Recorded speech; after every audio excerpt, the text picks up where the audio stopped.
Dunia terus bergerak maju, teknologi berkembang, peradaban tumbuh, tapi satu luka lama belum juga sembuh, yaitu kelaparan. Menurut PBB, lebih dari 700 juta orang di dunia masih tidur dalam keadaan lapar setiap malam.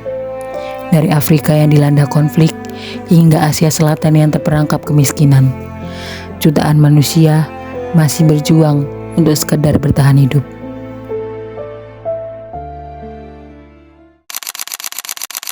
Kasus kematian 4 orang dalam satu keluarga, kita berduga bahwa keempat jasad ini mengalami dehidrasi atau kekurangan cairan. Hal ini 6 warga Papua meninggal dunia akibat kelaparan. 4 orang serumah di Kalideres, Jakarta Barat meninggal dunia diduga tidak makan dan juga tidak minum selama berhari-hari.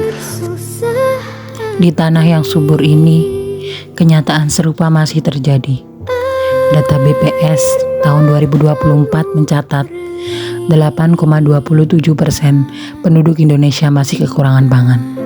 Sementara di Papua, angkanya bahkan mencapai 35,63%. Di Nusa Tenggara Timur, kasus gizi buruk merenggut nyawa anak-anak. Ironisnya, di negeri yang kaya sumber daya, masih banyak perut yang merasa kosong. W.S. Rendra pernah menulis dalam sajak doa orang lapar. Kelaparan adalah burung gagak yang licik dan hitam. Jutaan burung-burung gagak bagai awan yang hitam. Puisi itu menggambarkan kelaparan sebagai ancaman yang mengintai. Bukan hanya menggerogoti tubuh, tetapi juga martabat manusia.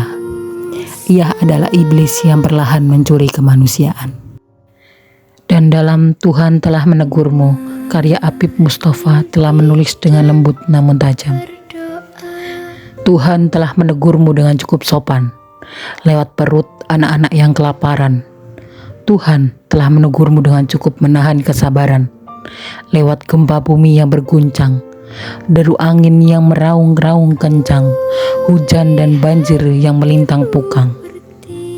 Sebuah pengingat bahwa kelaparan bukan hanya sekedar kesalahan sistem, melainkan juga tanda kita mulai abai terhadap sesama.